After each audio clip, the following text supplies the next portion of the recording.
Hey everyone, welcome to God's Nudging. Today we're covering a topic that's been all over the news. Social media, everybody has it. I'm sure you've heard about it.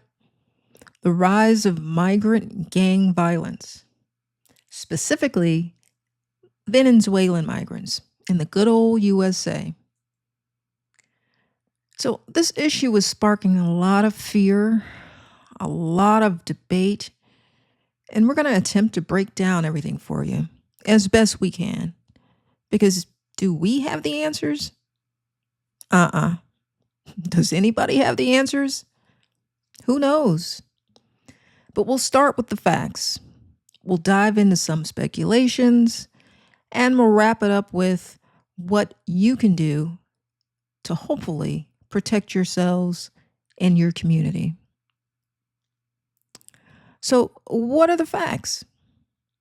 Over the last couple of weeks, reports have been pouring in about Venezuelan gangs allegedly causing trouble in multiple U.S. cities. And surprisingly, the most dramatic report came in from Chicago. Yeah, that one. Chi-Town. Chirac, for those of you in the know. Unit 10-3, I'm citywide person with a gun, 6124 South King Drive. Caller says 32 Venezuelans are trespassing the building, showing guns in the courtyard, and they have motorcycles in the courtyard as well. All stairwells are filled. Nothing further is unclear. I liken this audacity to a move that you would make when entering prison for the first day or on the first day.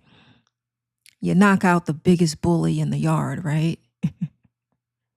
That's what the Venezuelans have attempted to do. So here's what we're hearing. There's a 911 call that surfaced online claiming that a group of 32 armed Venezuelans had taken over a South Side apartment building, and social media lit up with this story.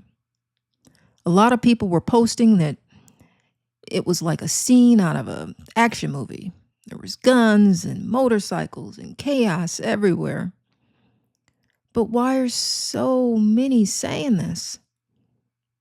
People are saying that this is a hoax. Local authorities haven't even confirmed any arrests yet.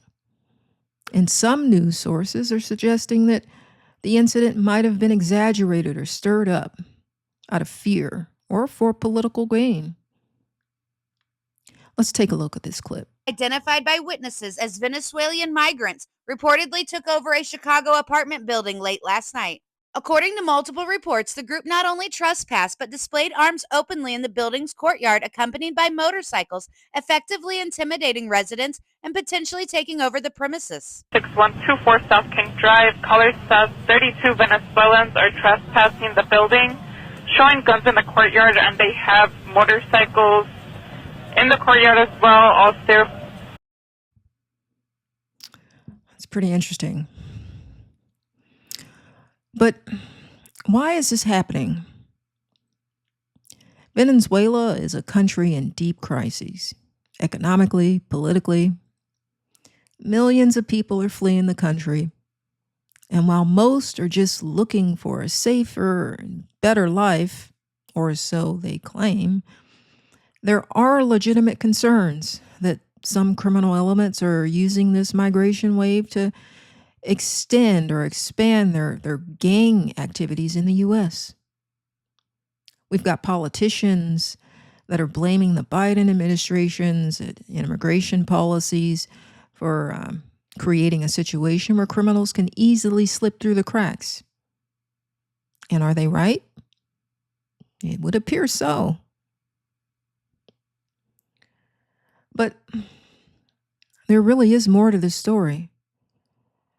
There's some speculations that these gangs are being funded, allegedly by external groups that have an interest in destabilizing the U.S. They point to the fact that some of these migrants seem unusually well equipped, very organized, professionals, almost like military. They're suggesting that there could be financial backings from international criminal organizations or even foreign governments that see an opportunity to exploit America and our current border situation.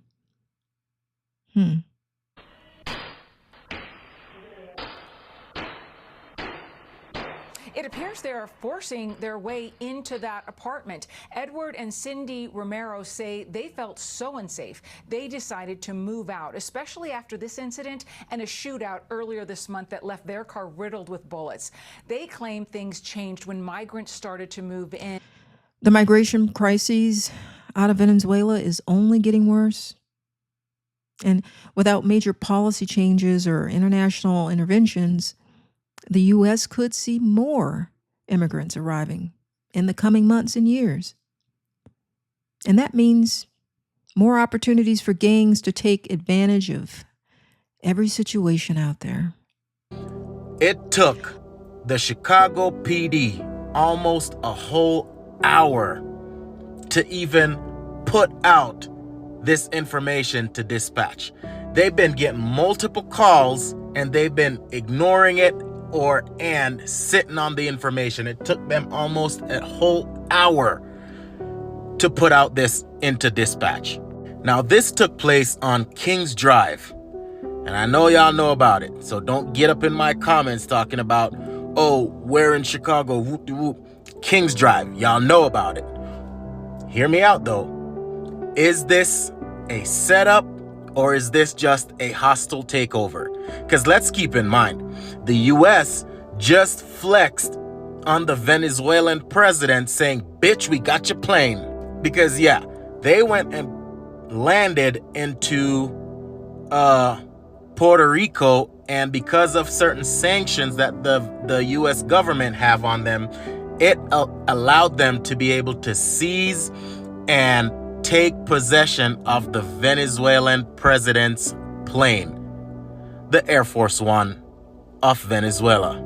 So is this just a flex? Is this a beef going on? Is this a bad deal because now we're calling out our government to do something about the Venezuelan gang Trende Aragua? So now they're just flexing, no fucks given, or what's the case? Like, what's the case? Others are speculating that these gangs aren't just random groups looking for quick cash. There are whispers and things online. People are speculating again in both political and intellectual circles that they could be receiving funding from major drug cartels, even international crime syndicates, or even state actors who have a vested interest in causing chaos here in the U.S. The logic that destabilizing local communities makes it easier for these groups to operate under the radar. They're no longer under the radar now, are they? They're smuggling in drugs and weaponry and even people across the border. So, I mean, what does this mean for the average American?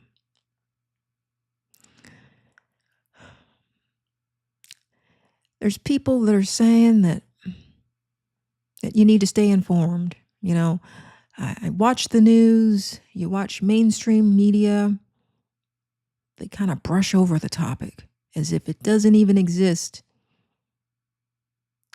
We need to stay vigilant. There's independent media sources out there, social media. We need to check on our neighbors, check on our friends, check on our community. We just need to be aware of what's going on. You know, if we wait on the government, we know what that's like. The government is always reactive. We need to be proactive. So just make sure that you know who's in your neighborhood. Who's that person? Look out the window. Who's that person walking down the street? What's she doing? I mean, you know, you don't have to spy on your neighbors, but if you see anything unusual, then react. Call the police. Call your neighbor.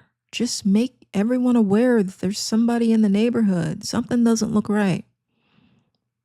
We need to keep our eyes and ears open at this time. It's critical. I mean, the other thing is possibly just staying politically engaged. Now, some of us argue that, has politics ever done anything for anyone, any community, really?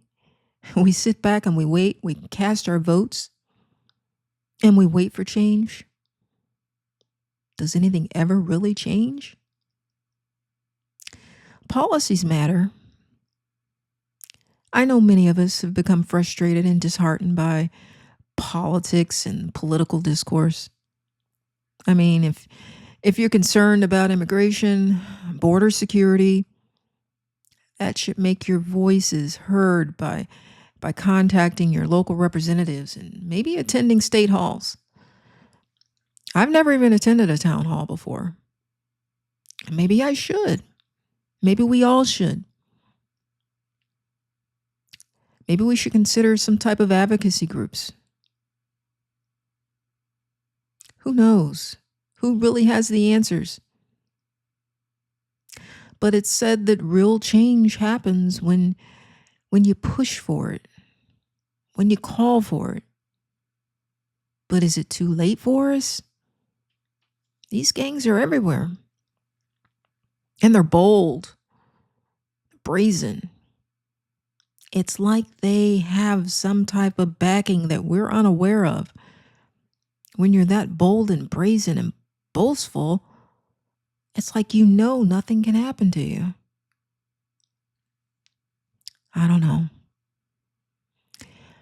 I don't have the answers, obviously.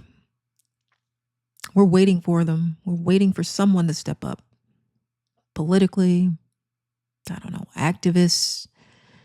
Who knows? We all need to be safe and smart about stepping up and doing whatever it is that we need to do.